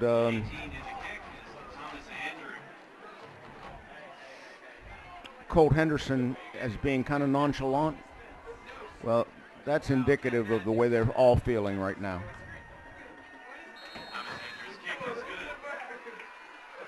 So Thomas Andrews puts the point after. It's 49-0. We're playing with 2nd and 3rd stringers. And I just think that they realize that they don't have a chance. Right. Well, they're getting killed, 49-0. And, you know, again, Marist plays option football.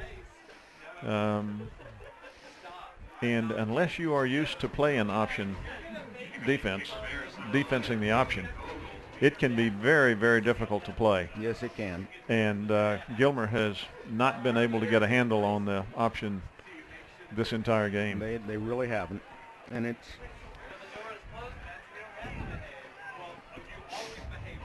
and they don't have a strong enough offense to keep our defense on the field.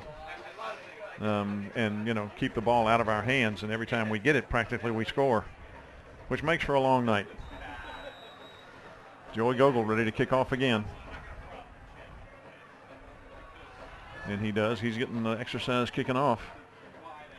And Henderson again watches it go into the end zone. Now he might, I mean, if he had been hustling, he might have been able to catch that football in the field of play. Yeah, I don't think he cared. No.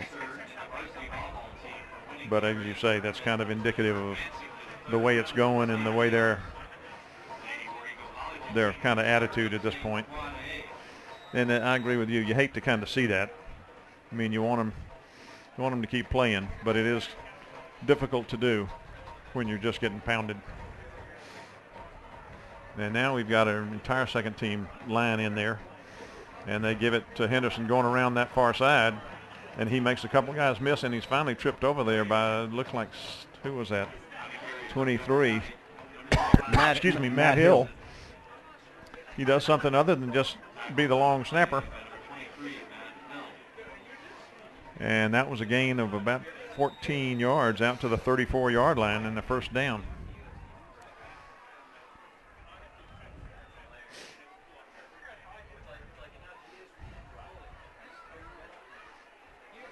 First and 10. He gives it to his fullback, who hits in there. There's a flag thrown. Must be a hold because of where it was thrown. That was Bertolini. Ian Gibson on the stop.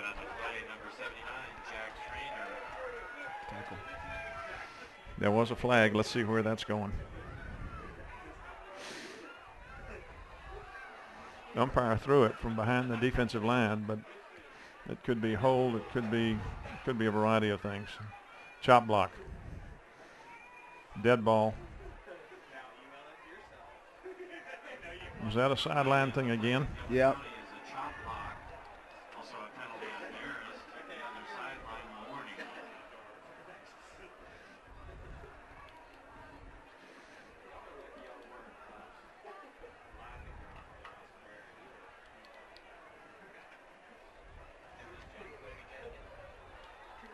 Yeah.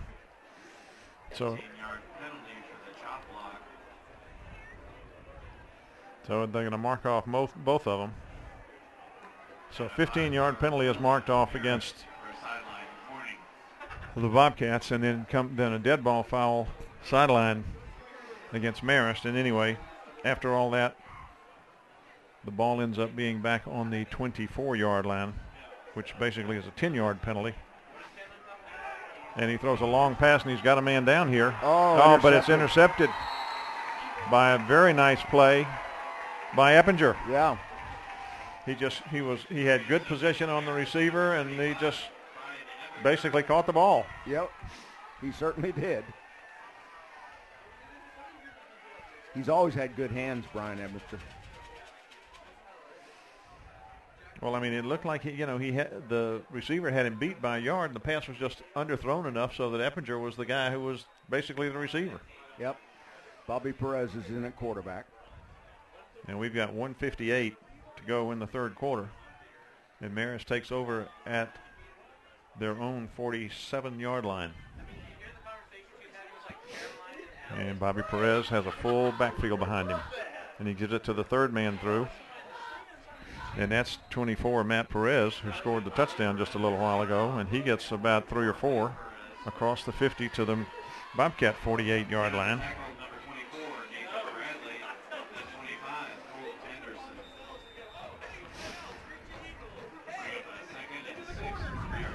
Second and 6.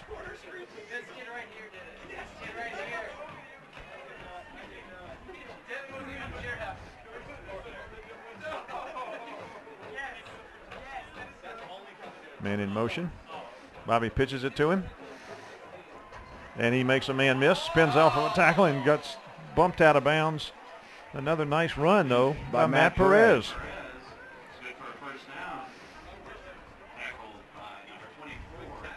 And they're going to spot that inside the 40 at the 38. Pick up about 10 on that. So first and 10 Marist at the Bobcat 38-yard line. 40 seconds to go in the third quarter. Marist up 49-0. Full house backfield now behind Bobby Perez. And he gives it to the fullback, and I think that's Julian.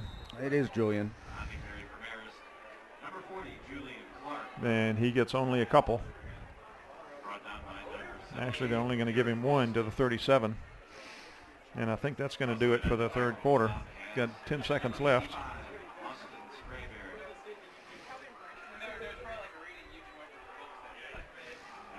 So Marist puts on another 14 points in the third quarter. And they have 2nd and 9 at the 37-yard line of the Bobcats as we go into the fourth quarter. What? Yeah, it's 2nd and 9. You're right. Championship title ranked first in Quad A and first in all classification. 3 of the runners made it to the top 10. Individual male champion Michael Thurston finished first. Daniel Navarro finished second. And Jack Leahy finished fifth. The girls' team claimed its 5th consecutive Quad A state championship title and was ranked second in all classification. 2 of the runners made it to the top 10. Individual female champion Morgan Ilsey finished first, and Kate Northrup finished fifth. The girls' team received honorable mention recognition, national honor recognition. In addition, 3 of our runners received national honorable mentions. Morgan Ilsey. So fourth quarter, Marist up 49-0. They have a 2nd and 9 at the Bobcat 37-yard line. Bobby Perez is your quarterback. Julian Clark is your fullback. Matt Perez is one halfback, and the other halfback is 30. Who is that, Bob? I think it's John Tapp. 31. There's a pitch, and it's Matt Perez trying to turn the corner. He's got 3 people after him, and he gets maybe to the line of scrimmage. That's about it. Maybe he got a yard. But that says everybody was in the backfield and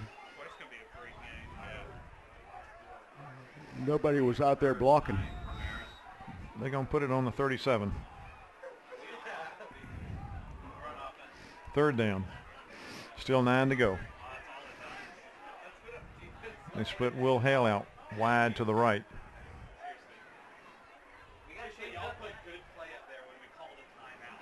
He's rolling to the right. He wants to throw. He's a left-hander, and he fires it, and it looks like, oh, he couldn't hold it.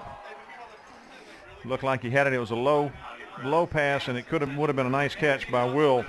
He went down, nice but he couldn't hold it, and it goes incomplete. So it's going to be 4th down at the 37.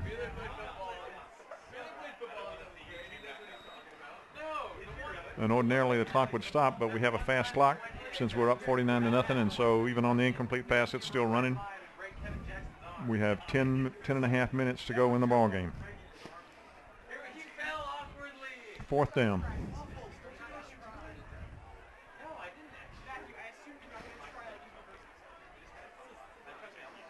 Put a man in motion. He keeps it and comes around the right side. He's, oh, I don't believe it. He's gone. Touchdown, Marist. No flags. We had a 4th and 9 at the 37, and Bobby Perez. That screeching bird is very disconcerting. That is the eagle. Marist is just pouring it on. But again, it's the third. That's the 3rd quarterback. I mean, and it's the 3rd string. Yeah. So I mean, it's not like we still got the first team out there pounding on them. And Bobby Perez is the holder on that one. And Fletcher Malloy puts. A gray jacket that was found in the women's restroom. It contains keys to a Toyota car. Lacey coach Tommy Marshall on the field. So Marist is now up 56-0 with 9:55 to go in the ball game.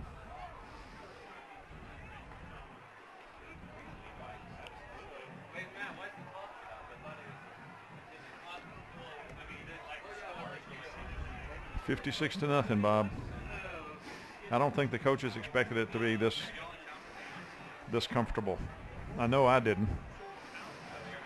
I thought we might win. I thought we had a little speed, and I thought our offense may give them some trouble, but I did not expect 56-0 at all. And I dare say Gilmer didn't expect it either. No, but I don't want to leave everything on the field tonight. No, I want to save some for Carrollton next week. I could not agree with you more. Although, as we both said, they're playing the 3rd unit, and we only have about 3 units. Joey Gogol kicking off again. And it's taken on about the 5. by number 5, I believe, wouldn't it? Yep. Yep. Connor Weber gets it out across the 20 to about the 25-yard line. They're going to put it on the 24. And with 9:30 to go in the ball game, the Bobcats will put it in play at their own 25.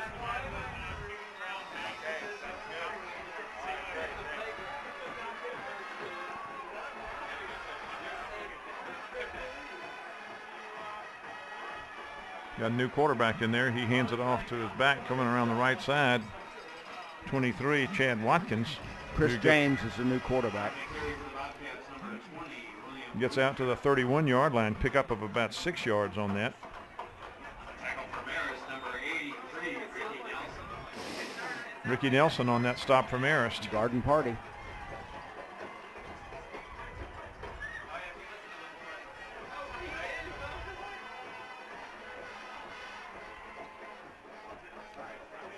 Second and about 3. Gives it to number 12, going off the left side. Russell Cochran. And he gets a first down across the 35 to the 39-yard line. Tackle for Marist by number 60, John. Pickup of 8 and a first down. Also in on the tackle, number 14, Will Hale. Will Hale also on the stop. 8 minutes to go in the ball game. First and 10 at their own 39 for the Bobcats. Man in motion. Gives it to a man right up the middle. He breaks the tackle and gets almost out to the 50 until he is stopped by Matt Hill from his safety position. Pickup of about 10 to the 49-yard line. Is that going to be another first down? No, they're going to say it's just barely short. He says someone needs to change the score on the score ticker on the webcast. Just a friendly heads up. Well, we've got some people in there now that we don't have numbers on, so we're beyond the third string. Second and very short at the 49. Put a man in motion, and there's a flag. The left guard jerked a little before the snap.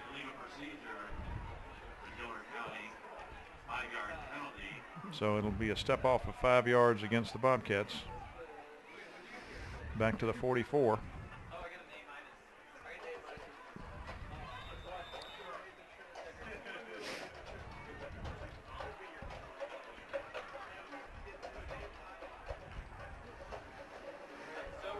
So second and a long 5 now.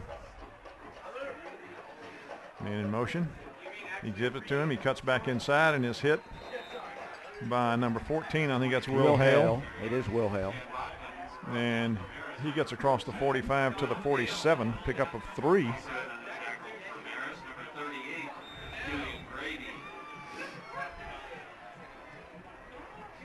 Going to be third down and about 3. A short 3, long 2.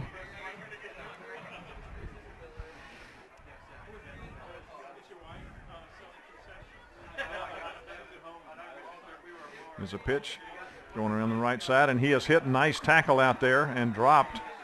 Perfect form tackle by Matt Hill. No, it was by it was 23, I thought. Yeah, Matt Hill. I think that's what I thought said. You said Will Hale. No, Matt Hill. Okay. It was a beautiful tackle. Kept his head up, feet driving, and just carried him back.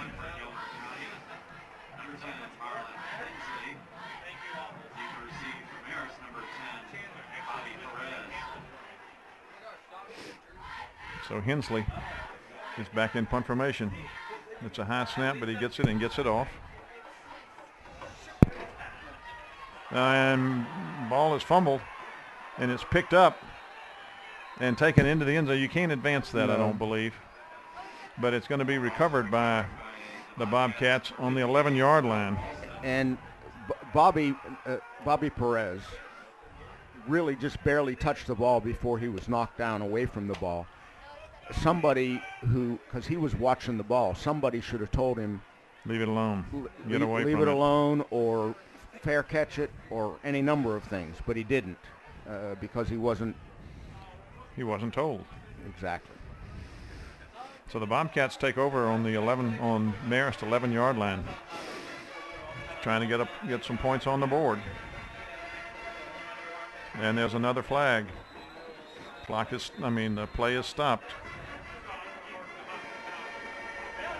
I think they're going to lose another 5 yards. Well, maybe not.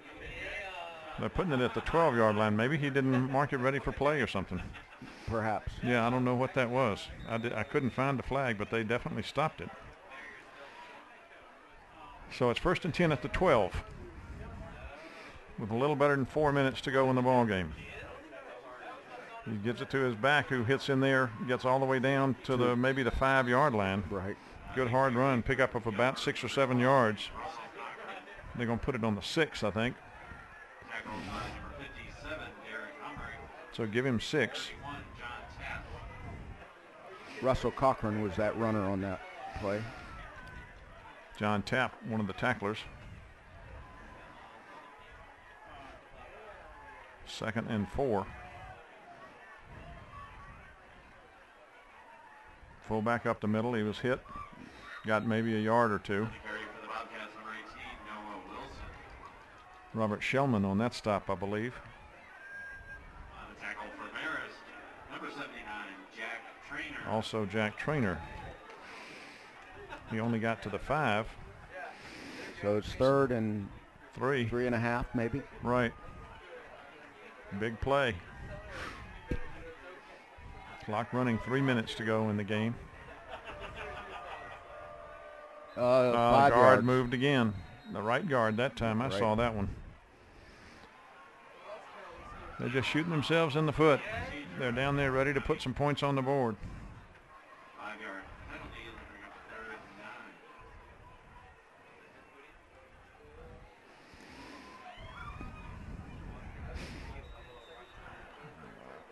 and 9. 3rd and about 8. You got to get to the 2 for a first down. Ball's right on the 10.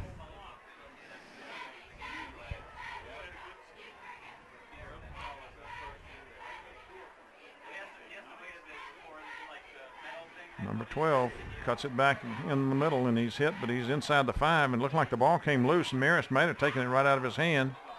Then it came loose again, and then I think Marist got it. Let's see. Marist did. Bobcats fumble the ball. Somebody stripped it from number 12, and he had it, and then he fumbled it, but then Marist got on it and recovered it on the 4-yard line. And now they can just run the clock out. Yep, they certainly can. 1:42 to go in the ball game. Marist is on the 4-yard line.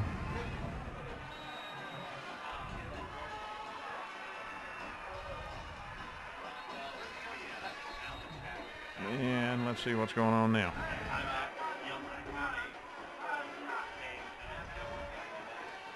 Our coach is addressing number 43, Noble Zuckschlag. Did he just pull him out? He pulled him out. It must have been something he did. Or something he was about to do. Yeah, perhaps. I mean, because he did. He took him by the arm and walked him all the way over to the sideline. He wasn't going to let him go. It didn't look like. And I think he's very upset, young Mr. Zuckschlag,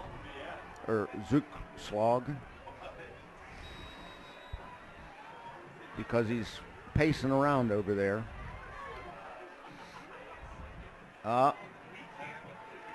Should have been a penalty called on him. We have another quarterback in there for Marist, number 16, who I don't have on my list for Marist. It's probably Sullivan.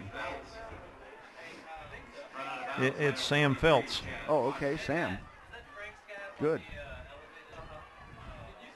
And he gets the ball out to the 9.5 yards on that one. Less than a minute. 2nd and less than a yard. And he keeps it again. Jumps over a man. Gets out across the 20s. It's going to be first down there.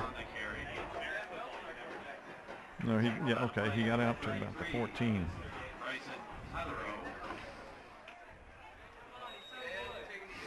And it's going to be a first down at the 22-yard line for Marist. And I believe it's going to be the last play. It's less than 25 seconds now, so whatever this play is, that'll be the last one. Phelps is your quarterback. He takes it and he gives it to his fullback up the middle. And he gets out to the 25, and he is dropped there, and that's going to do it. And that ball was carried by number 38 for Marist, who is Julian Grady. And that's going to do it. And your final score, Hughes Spalding Stadium in first round of the playoffs, 56 Marist, 0 for Gilmer. That was a very good victory for the War Eagles, Bob. Yes, it was. Very good victory. And they are shaking hands.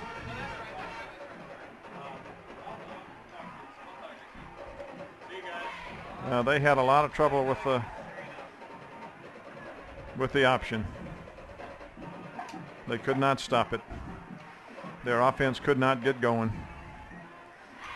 And I don't know whether you noticed it, but 59, who started for them and played a lot and has a lot of stars on his helmet on the line, only has one arm. No, I didn't notice. Look at, he's the lead guy coming down the line. I think he played right tackle. Well, good for him. Absolutely good for him. That's guts ball. It's hard enough to do it with everything. Mm-hmm.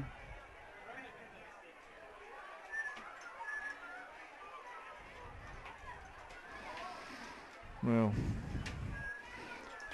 it's a good win for Marist. It's another at least a 10-win season, which they hadn't had in the last couple of years, which was very unusual. In fact, the first time I think Coach Chadwick has had 2 successive non-10-win seasons. He already had the 10 or better.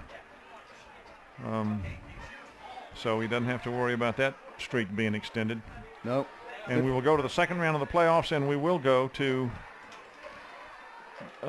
it looks like Carrollton. We don't have a final on that yet, I don't believe, unless somebody's given that to me, which I don't have. But they were up 24-7 at the half, and they're a good team. Chances are they're going to win that, and Marist will be back here whoever we play. It'll either be Carrollton or Stevens County if they mount a comeback.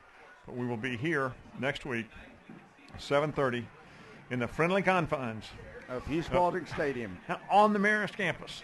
And for second round playoff. And good night, everyone. Oh, well, no, wait a minute. I hadn't said good night. Okay, well, you say good night. I will say good night. This is a big win for the War Eagles. 56-0, once again, your final. We enjoyed bringing it to you. Hope you'll join us next week for the second round of the playoffs as Marist continues their drive, hopefully, to the Dome. Champion.